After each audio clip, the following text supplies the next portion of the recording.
রাজারহাটের ভুতুড়িয়ায়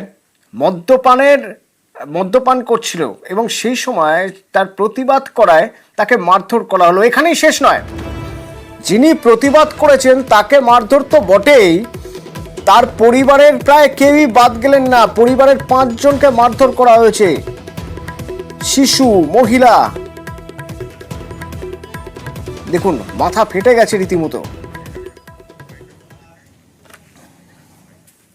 আমাদের দোকানের সামনে, বাড়ির সামনে একটা দোকান আছে, ওখানে বসে সব মদ্যপান করছে সব ছেলেরা।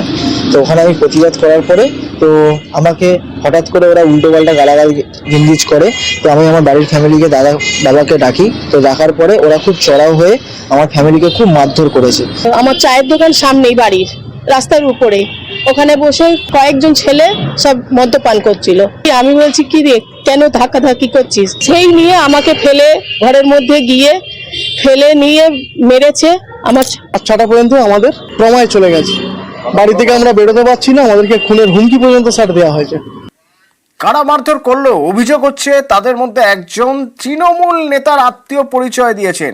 এবার সেই তৃণমূল নেতার কাছে যখন আমরা জানতে যাচ্ছি, তখন তিনি বলছেন যে আমাদের মাধ্যমেই জানছেন যে তার কোনো শালা আছে। আমি তো আপনাদের মাধ্যমে প্রথম জানতে পারলাম আমার কোনো শালা আছে। আমি তো জানি আমার শ্বশুর মশাইয়ের 2টোই মেয়ে।